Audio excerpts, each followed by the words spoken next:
Hello, everyone, and welcome to YPO Presents. My name's Rosie Spinks. I'm report on tourism and travel for Skift, and I am joined today by Sarah Dusek and Rob Ceravolo, both YPO members, and we're really happy to be here. I'm going to start by introducing what Sarah and Rob do. Sarah is the co-founder of Under Canvas, a leading hospitality adventure company offering luxurious glamping accommodations, all dotted around America's most iconic national parks. She believes in helping grow scalable, sustainable businesses that have the power to transform cities, communities, and nations.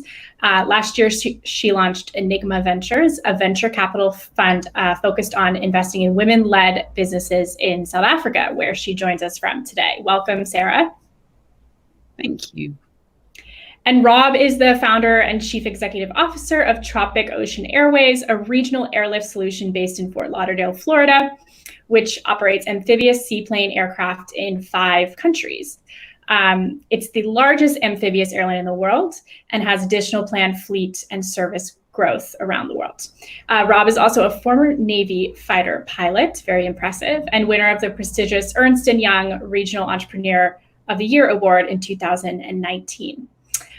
Tropic Ocean Airways also does disaster response operations as part of its operations. Welcome to you, Rob, as well.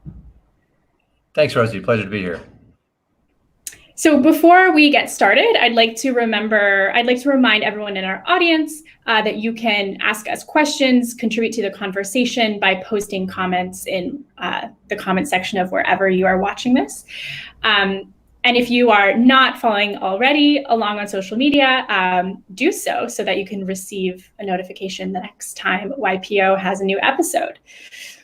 Okay, so let's get to the reason we're here today, which is to talk about the sort of precarious and unknown and uncharted future of the travel industry. I want to start with a big picture question. If we had a time machine and could go 5 years into the future, what do you think would be the biggest change to the travel industry as a result of the COVID-19 crisis? Sarah, do you want to start? Absolutely. I think maybe to start with, though, thinking about 5 years from now feels like an eternity. I don't know about anyone else listening in, but the last 3 months have felt like an entire year in themselves. And so when we start to think about 5-year timeframes, we're in an exponential season of our lives, and the amount of change that can happen in 5 years is really quite extraordinary. So quick answer to the question is, I have no idea what the travel industry will look like in 5 years' time, because I think many of us don't even know what it will look like next year. Mm-hmm. However, I certainly have hopes for what we will look like, what could happen out of this time, because I am very much viewing the COVID-19 crisis as a real catalyst for driving change.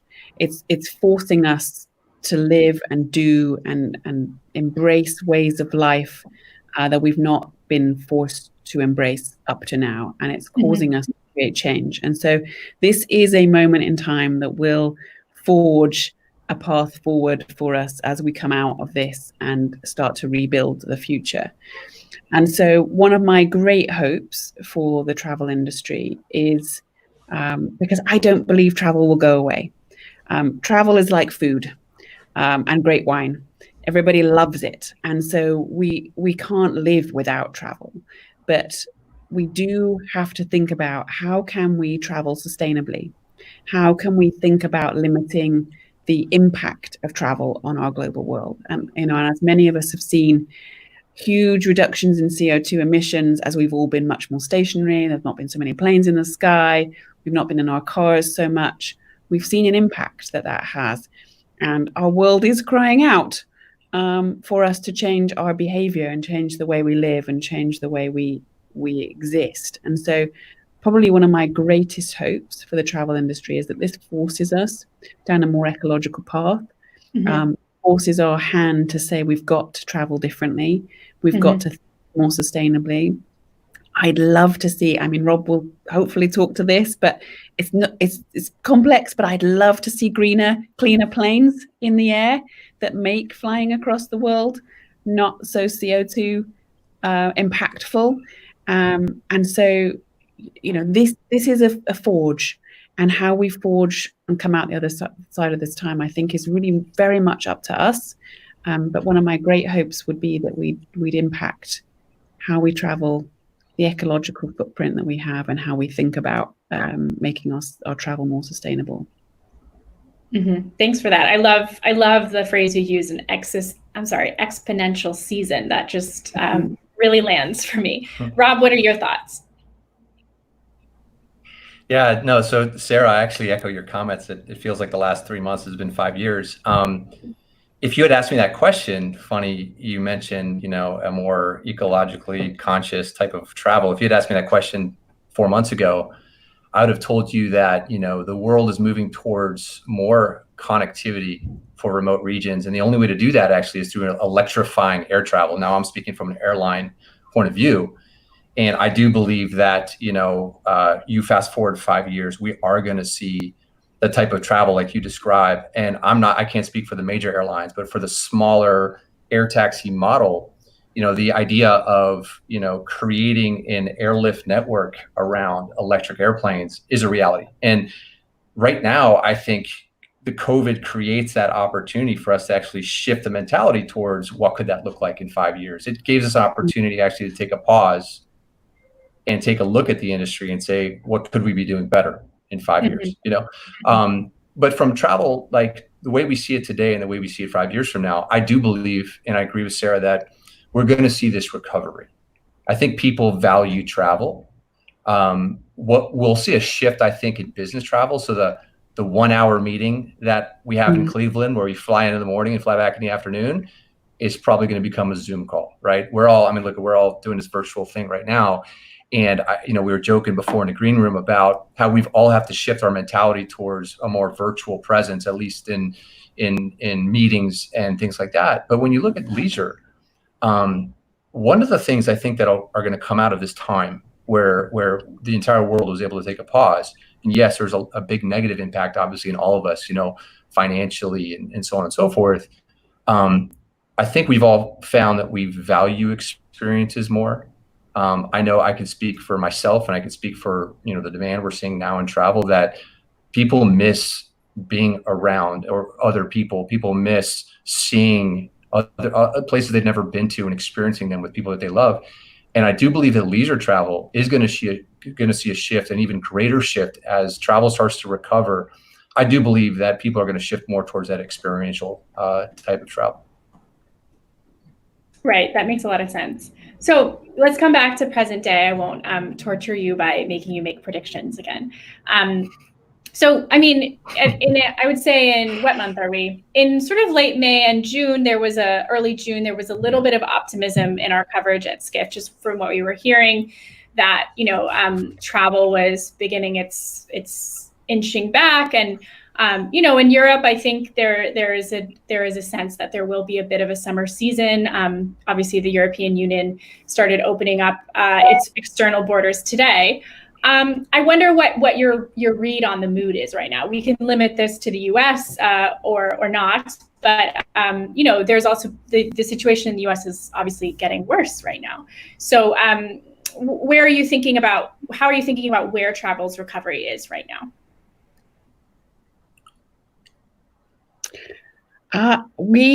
To follow on really from what Rob was saying about people craving experiences, my company Under Canvas is a wholly outdoor experiential travel company. And so we have seen incredible demand. We obviously were closed for 3 months through March, April, and May, opened again mid-June. We've seen a huge demand, people booking short-term, within sort of 30-day window kind of trips, and are still seeing incredible demand for people to be outside. And so I think in the US, especially, even with increasing numbers, there's still huge confidence, at least, about traveling to outdoor destinations, the national parks are an obvious choice in that respect. But wilderness type places are definitely hitting people's top of the agenda at the moment. We know also that the RV sales are going through the roof at the moment, and RV rentals, of people being able to get out on the road. And I think especially after having months and months of being cooped up in many parts of the US being cooped up, the desire to get outside, the desire to explore, as Rob was saying, people want to be out and want to be exploring, even with knowing that we have to navigate and mitigate the challenges of COVID-19. And so my expectation for the rest of the year really is that will very much continue. If we think domestic and not international, and even if you take Europe, mainland Europe's the size of the US, right? So if we think in sort of area blocks, that we might see travel within regions of people traveling, but less obviously big international stuff not happening, but travel within much more of a sort of more confined area, and people looking for places where they can be outside, places where I think places like Disney World and Disneyland and places that are consuming lots of people in small amount of places are not going to be as popular as they usually are. They may be seeing a slightly longer recovery plan. But I think where there's some sort of natural sort of social distancing that can be built in, people can even vacation home rental, I think will surge this year in terms of it already is. Yeah, exactly. In terms of people being able to have their own spot, their own space in a nice, beautiful place. The ideal way where people can regather, connect with family, friends, and experience, relaxation. And I think the stress of the last few months, and obviously the economic pressure that has caused for many are seeking out ways to economically de-stress, and reconnect and have some relaxation time. Rob? Yeah, I agree. We've seen, where we operate, for example, the Bahamas, the Caribbean, those places. I mean, the Bahamas today is July 1st, right? So the Bahamas just opened orders to tourism, for example. And we've seen a massive spike in demand in preparation for the borders opening. And what we're seeing, as Sarah alluded to, is the demand isn't, for the major resorts right now. The demand is for the smaller, more boutique resorts, the home rentals, things like that. And people want to travel to experience these places. And my concern, though, and especially as you said about the spike in cases, Rosie, right? So we're seeing, my concern is, like, you take the Black Friday example, right? Where the doors open and everybody rushes through the Walmart and goes shopping, and 2 days later, the demand falls off. We're not seeing a big demand for August, September. Now, historically, September is slower for travel, and there's a summer season. But even August, I think some people are taking a pause to see what happens with the spike in cases. But we have seen a massive, as soon as it opened up, we've seen a massive demand. But it has been a shift away from, look, no one's going to take their family to Europe for 2 weeks, but they will take their family to the Florida Keys, to a national park, to the Bahamas for 3 or 4 days. And then a very small part of the market, which is interesting, and I talked about the idea of working from home and virtual. Well, guess what? You could work from home anywhere. So we are seeing some people shift more towards a home away from home, where they might rent a house for a month in a vacation spot, and they get to spend time with their family and still work. I could be taking this call from anywhere right now. I just happen to be in my office, right? Yeah. So that is one of the interesting things, and I think it's some of the opportunities that have come out of this crisis. Yeah, something that previously only sort of freelance developers and journalists could do, working from wherever they wanted, is now available to a hell of a lot more people, for sure. I think that's really exciting, actually. That's a really major shift, isn't it, culturally, in terms of what the potential that has for travel, in terms of opening up opportunities for people. Absolutely, yeah. So travel companies have had this huge challenge. It's a good thing we're not talking about. Sorry, there's delay. Sorry. Yeah, sorry about that.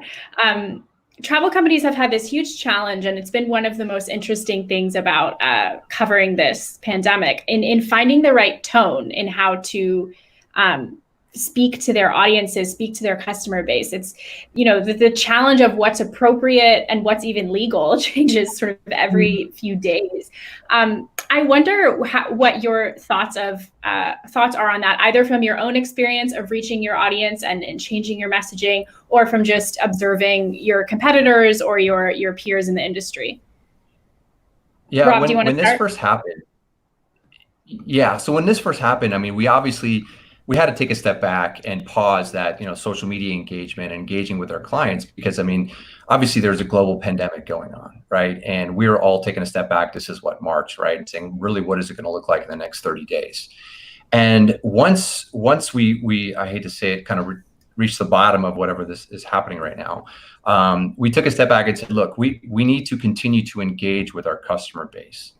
But how do we do it? Well, look, I miss travel. I love looking at pictures of pretty places of where I could be. So we kind of created this messaging around, just like you, we're stuck at home, but here's a picture of where we should have been or where we were last year. We did a lot of the throwback stuff, just to kind of get the conversation going around, hey, if you wanted to go somewhere, or you could go somewhere today, where would you go? And we would kind of engage that way. And then as we started to see the light at the end of the tunnel for reopenings, we obviously, took a step back and said, well, look, what do people want to see right now? Well, people want to travel, but they also fear for themselves and their family and their health. So how do we make travel safe?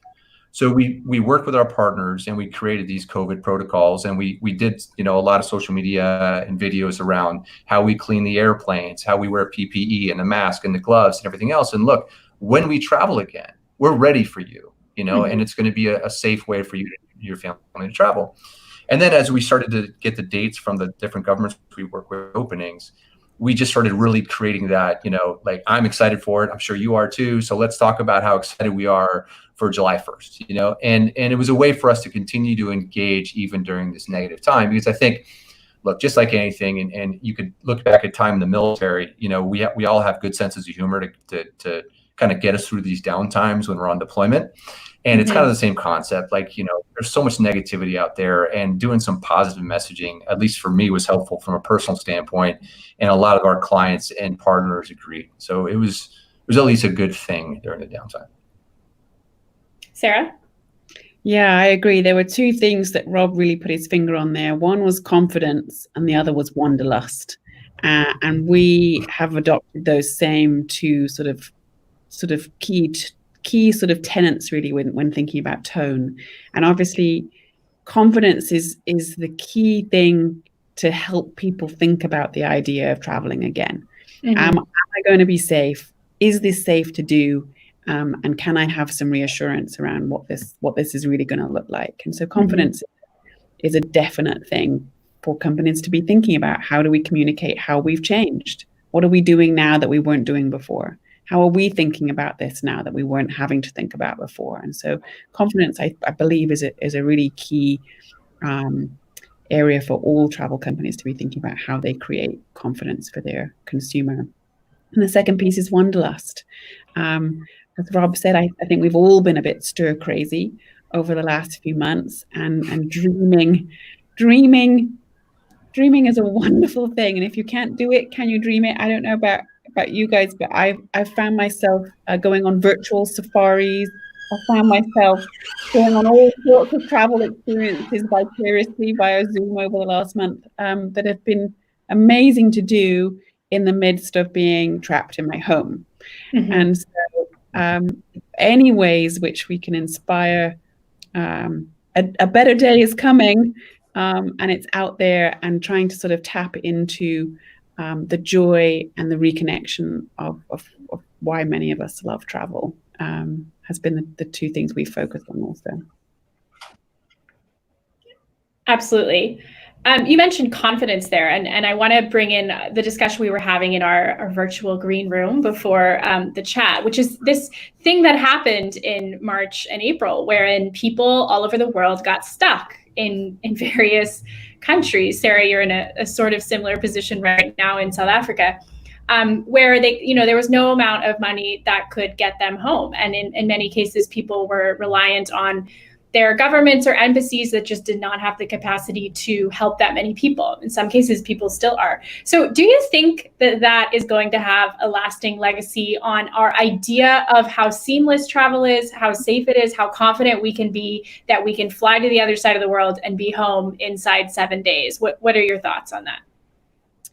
Absolutely. And I think if it's not already, it certainly should be, because what we're seeing here is things changing in a moment, with the government being able to have the ability to say, the cases are too high, we've got to close down, we've got to shut down, or we've got to close the borders, or we've got to change something because we have to react to a brewing situation that is super challenging. And until the whole world has been vaccinated against COVID-19, the threat of COVID and the COVID-19 will be with us. And so I think as we start to think about bigger international type travel, which I believe will return within the next year, we are going to have to be thinking about how long we might be planning for, and having plans for, I'm not going to go to Tokyo for the weekend, or I'm not going to Europe for just a week. I'm thinking about maybe I go for a month and I plan for that. And I don't travel around too much, and I think it will make a very big difference, particularly with big international type travels, because of the fluidity of borders and regulations and things changing very rapidly, and the ability to adapt and be prepared is going to be very important. Yeah, and Rob, before you answer, I just want to add a little note on my question from someone who's in the audience. Michael McIntyre asked about private jet charters. So I wonder if that's sort of in your terrain. So do you think there's going to be growth in that because of the question I just asked?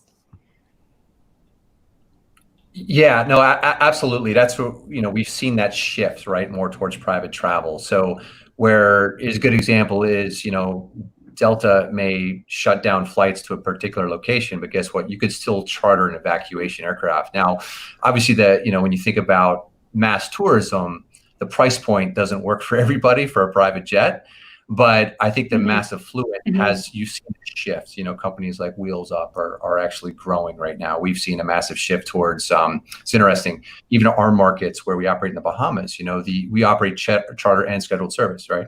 The charter goes to these more remote locations, and we've seen a big influx in the charter market to go to these more remote areas, because guess what? They also have the confidence to know that we can pick them up next week if the borders are going to shut down, they need to get out. And I think overall, there's an opportunity for the private jet market. We don't operate jets, but some of our partners do. There's an opportunity right now in the private jet market to really shift travel towards the private side. Yeah, and it's something that I've thought about a lot in recent months. Just that covering the travel industry the past few years has been like covering this industry that's just, it almost felt like it was too good to be true. And it feels like there's been this real sort of humbling that's happened. And I wonder I often think what a more humble travel industry might look moving forward. Of course, there's a counter argument to that. Once the money's back, once the vaccine's happening, we'll forget all of this and we'll go back to normal. I wonder which side of that do you guys fall on? Yeah, so it's funny. I think humans have very short memories. I really do. But I think because this crisis is lasting for so long and has such a massive impact, that it is going to shift our travel behavior. And kind of, what we had talked about earlier, I think the travel industry is going to go towards more remote, bespoke, experiential type trips. I think the airlines are going to continue to struggle, the major airlines, just because of business travel is going to shift. And to your point, I think we are going to be a little bit more humble. It's very easy for me to jump on an airplane and fly to LA for a meeting back in February. Now it's a little bit more challenging. And by the way, from a company's perspective, do we want to spend that kind of money on travel? Right? Are we going to be right? So to your point, like just before the virus hit and the pandemic hit, travel was booming. it was at an all-time high, and we saw nothing in the, whether or not you want to discuss, it's an election year, there was the economy strong, everything was just rocketing towards a stronger travel industry, and this thing hit us like a ton of bricks, so I think it was a big wake-up call. And I think we are going to see a shift. So yeah, what do you think? I guess my response would be, I hope, I think my overall hope from this season, sort of big picture, is that we don't go back to how we were, and that we use this opportunity to drive change and to do better in many regards.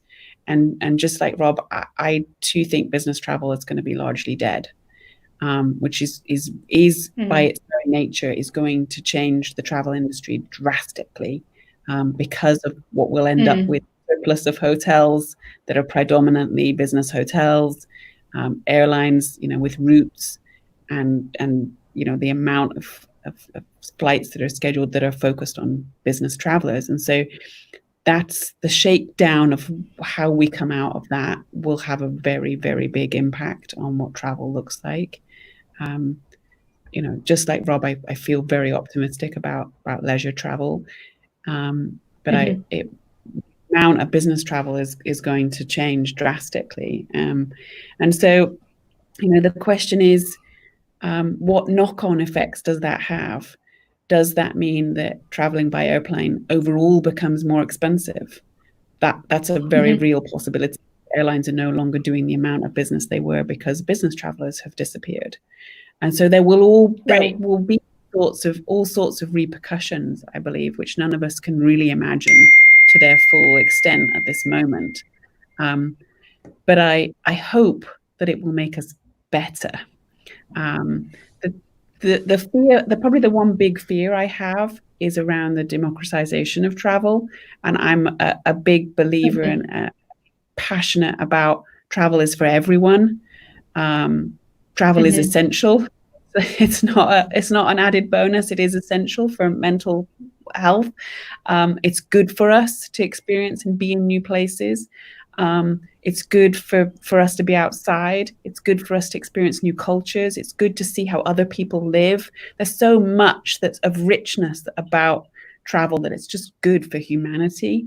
And so the one very big fear I think that could be damaging because of some of those repercussions could be that travel becomes more elitist again because it becomes more expensive. And so how we avoid that and how we mitigate some of those challenges, and maybe that will happen naturally, maybe it won't. I don't know, but that would be sort of the big concern for me.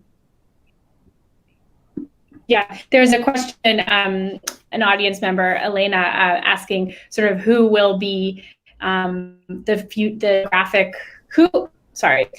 who will be the people traveling in the near future and during the pandemic. And it sounds like saying is, less of that person going to a conference half a dozen times a year because now that conference might not even happen or it'll be online. Less of the person going for a business meeting, less of the person for a whirlwind trip to Europe for a long weekend, and a more considered kind of leisure traveler, which as we're saying, may make our industry look very different, but perhaps a little more sustainable, to use a very overused word. So the tourism minister of Jamaica, I think, I want to say, coined this phrase of Generation C. Have you heard this? So he said Generation C is pan-generational, right? It doesn't matter how old you are, how much money you have. You have not been severely impacted by the virus, meaning that, you can still afford to live. You're not sitting on unemployment right now. You value travel, you value experiences, you value other cultures. You just want to feel safe. And that is that Generation C sums up the near-term demographic. And I think that's much bigger than we think it is. And Sarah talked about the virtual safaris. I did the same thing. I ended up buying one of those little Oculus, virtual reality headsets, and I went to Everest. I love mountains and things like that. And all that does is just, triggered that wanderlust in me to actually continue to travel. And I think there's millions of people just like me that really want to get out there. It's just a question of A, can you afford it, right? And B, do you feel safe? And I think those are the two things we need to address. Yeah, absolutely. So for my last question, I'm going to ask, I understand is always asked at these YPO sessions. As a global leader, what is the advice that you give your fellow global leaders and YPO members? Sarah, do you want to start?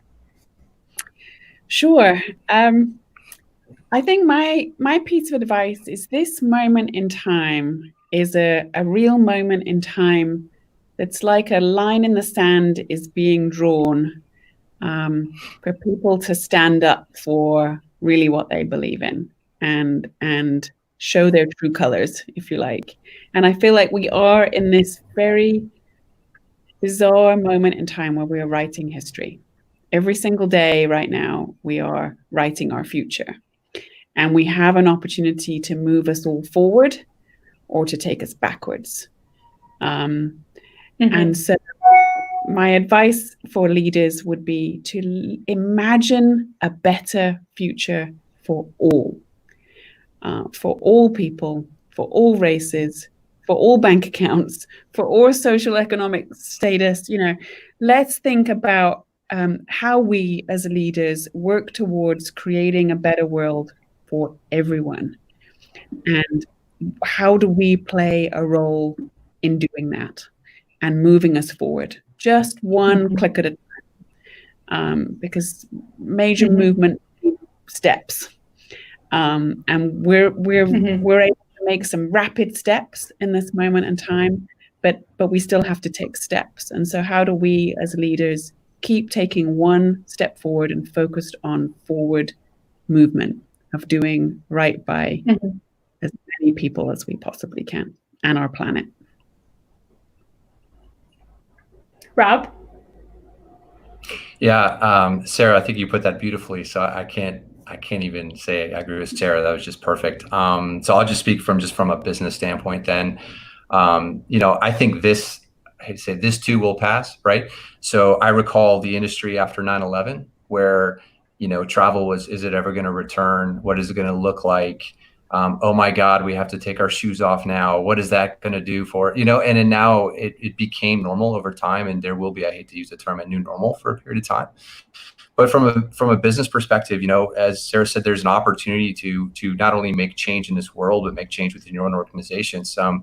We looked at, I study Stoicism, and I love the book, The Obstacle is the Way, right?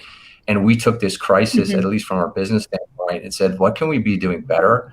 We had an opportunity to not only watch our business on slow motion and hit pause if we saw something we didn't like, but the industry as a whole.